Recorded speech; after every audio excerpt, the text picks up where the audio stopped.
Of all the ways that Penn State could have started out training camp, and this is one of the worst possible outcomes.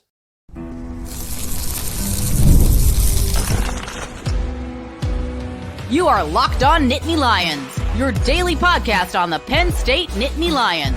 Part of the Locked On Podcast Network, your team every day. Jameial Lyons and Kaveion are no longer with the football team, and what does the defensive depth chart now look like after this breaking news? This is Locked On Nittany Lions. I'm your host, Zach Seyko, and thanks so much for making us your first listen and watch every single day. We are free and available wherever you get your podcasts, including YouTube. Be a part of the conversation. This is a huge bit of news as Lyons and Keys are no longer with the team. They are no longer enrolled at the university as well. So this got very serious. This escalated very quickly. On3 had the first report today that Lyons and Keys were no longer with the team as they do not appear on the roster anymore, and then multiple other outlets confirmed that with Penn State spokesman.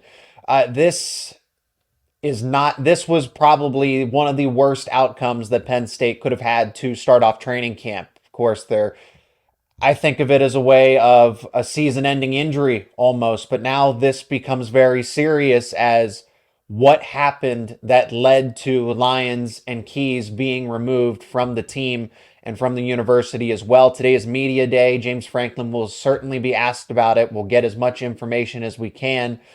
But why I say this is one of the worst possible outcomes is because, this is going to crush team morale in a lot of different ways.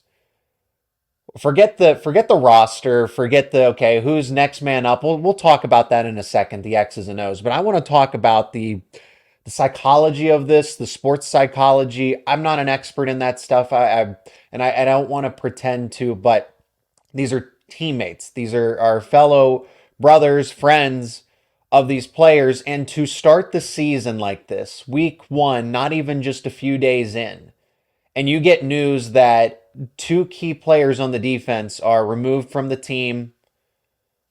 It sounds like a very serious situation, could even be escalated further down the road.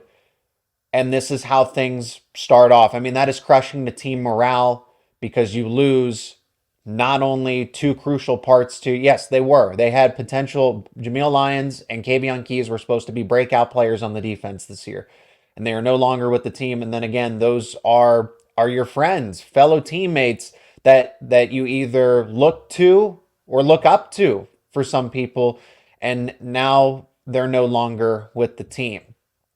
So a media day when this is a chance to have a positive outlook for the season. The Big Ten Conference expanded. You have pretty lofty goals. Penn State hopes to contend for a Big Ten title, make the Big Ten championship game, make the college football playoff. Obviously, they would like to get a bye, but it's realistic that they could have a chance at hosting a playoff game. And this is what you have to address on media day. You have to address the fact that these two players are no longer with the team. You're going to take questions on why they are no longer with the team, what had happened. I can't imagine that anybody is going to give us that kind of information because it's still not available yet, unless it is. But we'll see what they do in fact answer, rather than focusing on, okay, how did the team get better? How did the team improve? This is what you have to deal with on this day, on media day. But it's obviously a very serious situation to be removed from the team like this, no longer enrolled at the university. Like I said in the previous episode, I am hopeful that the appropriate resolution is taken. It's obviously the case in any sort of situation. It's not just relative to this one. Whatever the consequences are, whatever the resolution needs to be, that's what I hope for. Okay? So that's where I'm going to leave it at that. We're going to take a timeout on this bonus content episode. We'll talk about the actual impact, the X's and O's, the roster breakdown, the depth chart. And Penn State does have some concerns moving forward now at linebacker specifically. We'll talk about that next, coming up here on Locked On Nittany Lions. A lot of this is going to be carried over from the previous episode where I initially reacted to Keys and Lyons being away from the team and how this would impact the depth chart, because you had to assume that, okay, if they are suspended, are they not going to be there for West Virginia? So what would the depth chart actually look like? And linebacker just gets a little more concerning. So we'll talk about next man up mentality here, because who are the players that are going to have to step up since these roles have been vacated here? And linebacker was already one of my concerns. I think offensive line is the biggest position group of concern, but linebacker now gets a little murkier here because Kaveion Keys had an optimistic outlook as a player. Former four-star, was down to Penn State and North Carolina in his top 3 schools when he was being recruited. Those were the 2 main ones there. So he was going to be a prospect that could have had a really good college football career and was supposed to kind of take that next step forward. You ask fellow defensive teammates, assistant coaches, hey, who's that next player that's really stood out, or who could be in line for a potential breakout? And 9 times out of 10, they would either say Kaveion Keys or Jameial Lyons. So in regard to linebacker, you're losing somebody that was probably going to be a key rotational backup. Kobe King's going to be your anchor Mike linebacker in a 4-2-5, whatever they come out in. 4-2-5, or they if they roll out the 4-2 or the 4-3 defense, pardon me. Kobe King's going to always be there. And then it's a matter of Tony Rojas, Dom DeLuca, who's that second linebacker next to Kobe King. And then your third, that's where it gets interesting. Could Kaveion Keys have been one of the starters in a 4-3 defensive look? Maybe. Because I think Tyler Elsdon is going to be the backup to Kobe King. You start Tony Rojas, and then who do you start on the other side there? Could Kaveion Keys have factored into that kind of role depending on the defensive look? At the end of the day, this is a big deal from the depth chart perspective. Kaveion Keys was going to play a lot more this season, I think, just given the need at linebacker, but also the talent, the potential that was there.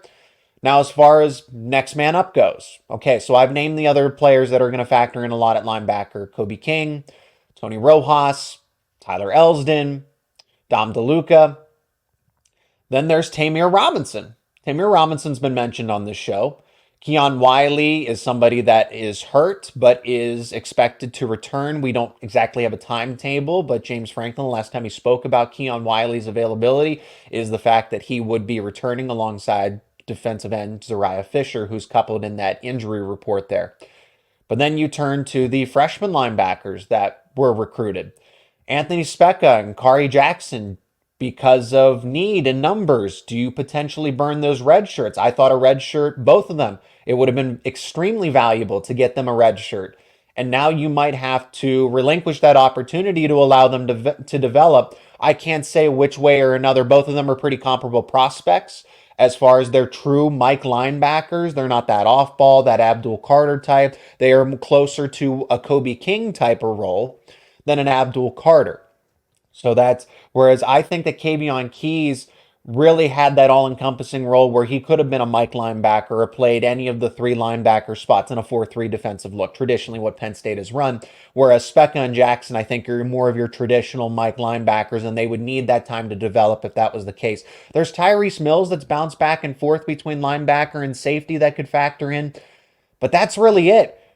The focus now, I think, Tamir Robinson is the name that vaults forward the most. A lot of responsibility is going to be put on him to develop quickly. Tony Rojas as well. These second-year linebackers. Yes, Tony Rojas was looked to, but again, Kaveion Keys was going to be that bridge as well. Now Tamir Robinson bears a lot more responsibility here. Let's move back to defensive end. Abdul Carter's going back and forth. Is he going to be a defensive end? Is he a linebacker? It's a week-by-week basis what the game plan is for him. And now it's a lot more understandable, given this situation, why Penn State would want to move forward doing that. I think defensive end is still in a better place than linebacker because you have the proven talent. Denai Dennis Sutton did it last year. Abdul Carter's just a freak athlete. I think he could play safety and he'd be very good. Zariah Fisher, there's optimism about him returning from injury as well. But then Smith Vilbert's back this season. That Outback Bowl performance, which feels like decades ago, where he had 3 sacks against Arkansas, he's back in the fold. There's Amin Vanover. Jameial Lyons, here, his absence doesn't necessarily hurt the depth chart as much. Yes, it does, because it is the absence of a player, of a body at defensive end, but his potential, his ceiling, I think, were a lot higher.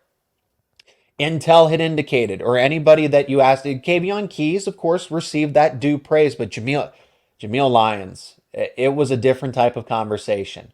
Everyone would go to Jameial Lyons. Penn State burned his red shirt immediately. He appeared in 8 games last season.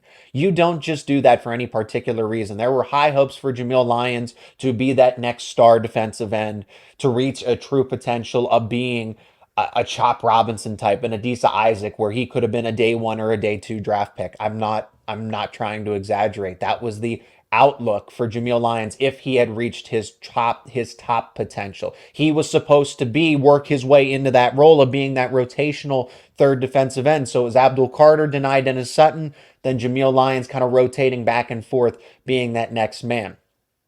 So Jameial Lyons is out. Smith Vilbert, you got to hope that Zariah Fisher can come back sooner rather than later. There's a lot of Zariah Fisher is someone that can be a serviceable pass rusher as well. He has developed very nicely, just run into the injury bug periodically here. Amin Vanover, strong edge setter. He's more of a run stuffer in my opinion, but they have him at defensive end for a reason and not defensive tackle. So that's what you're losing. You're losing potential at defensive end. You're losing a much needed player on the depth chart at linebacker, with Keys having an optimistic outlook that he would be another household name at linebacker. So the Penn State defense takes a pretty hefty hit here.